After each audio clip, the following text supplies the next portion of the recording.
Hi, my name is Jose Trillos and this is the video for the final project in the fourth level of English at National University of Colombia, and it's entitled The Art of Beating. So some of you won't know what is beating. Well, beating is the art of taking many little pieces of fine jewelry or whatever stone that looks kind of pretty and turning it into a piece of bijouterie that is some kind of word for cheap jewelry, but you can make bijouterie of very precious stones or metals. So why do I want to teach you about jewelry or beading in a cultural video?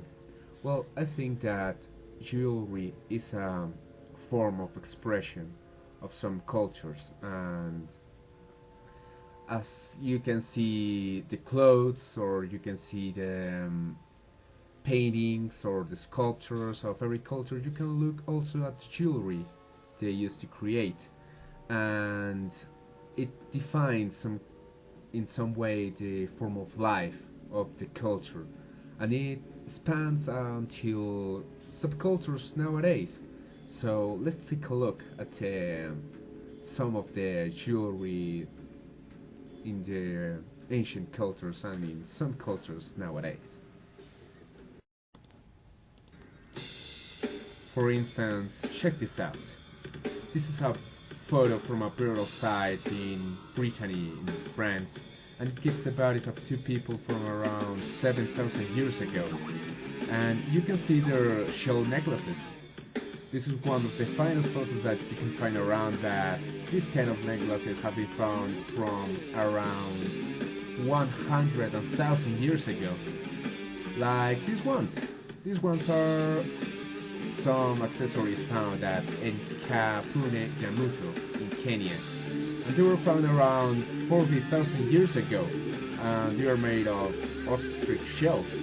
That's pretty impressive, huh? Well, as history advanced, some civilizations made better jobs, like the Egyptians and Mesopotamians. They started to work with gold, silver, and precious stones, making some of the finest and oldest pieces of jewelry that we can see today.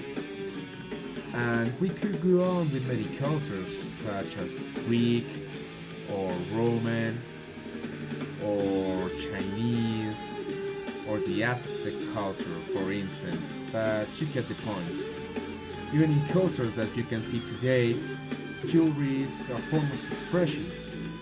For instance, if you see some crafts like these ones on the street or in the market, you probably think of the Wayuu culture in the Guajira region, and you'd be right. Even if these were not directly made by some Wayuu person, it kind of carries the culture on it. And even in some subcultures, urban subcultures like the goth or the punk, you can see that beating has a very strong influence because it is used to create most of the accessories. And it's very important for these cultures because it defines the look, the expression, and the personalities. So for this video I wanted to show you some cool techniques, but I realized we don't have much time, so I'm gonna show you how to make this really quickly and easy necklace. So let's see.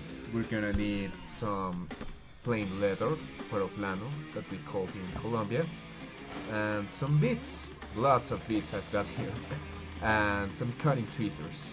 Alright, so we're gonna cut a little piece of leather from like 15 centimeters or so,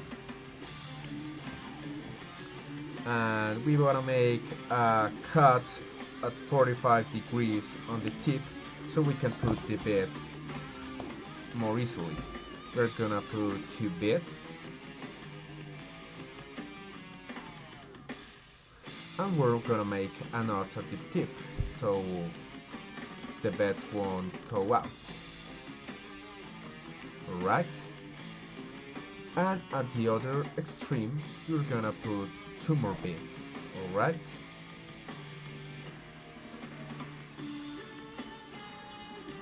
You can move the tweezers if it's not cutting very well.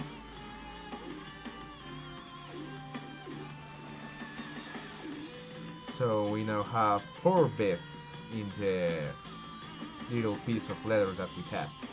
Alright? We're gonna make one more or two more of this. Of this one.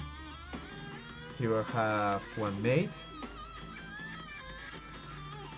And what we're gonna do next is to cut a long piece of leather so that it can go all around our neck. Alright? So it's like an arm, I think, of like 50 centimeters or so.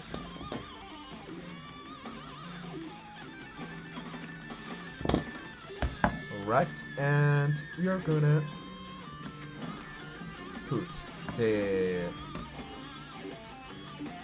two strips we made with the beads around the body of the necklace in this way. Alright? And what we are gonna do next is that we are gonna cut a little strip so we can make the final knot. It's called the hanger's knot because it's the same knot they use to hang people. Alright? So let's see how it's done. Here you have your piece of leather, and what you're gonna do is that you're gonna put it along with the leather you want to make the knot to. Alright? Like this. You're gonna bend it over in the opposite direction. Alright? And you're gonna take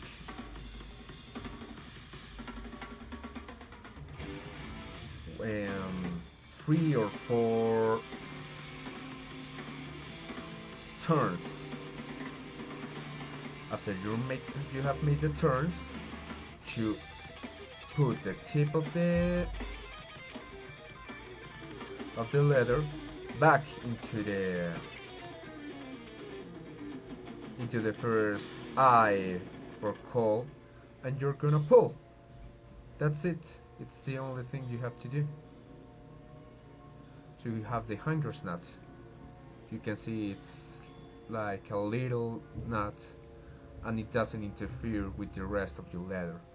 You pull it to the final side, and there you go.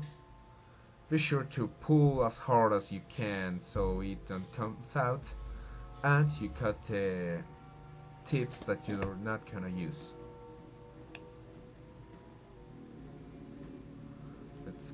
Let's cut, and that's basically it. That's basically the necklace you're gonna use.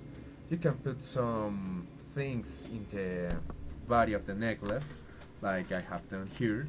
I put two big beds made of wood, or you can make some arrangements like this, that it's made of 8 beds in a circular pattern. Okay? To finish your necklace, you can put some terminals in metal if you want, or you can just simply tie it behind your neck. Alright? You know, it's a very easy example, and maybe it's not the most fabulous thing you would see, but you can make some really cool stuff with it. For example, these bracelets. Here I have another one. It's some design I made for this necklace, and that's basically it. You can pull your imagination to fly, so it's all on you. Bye!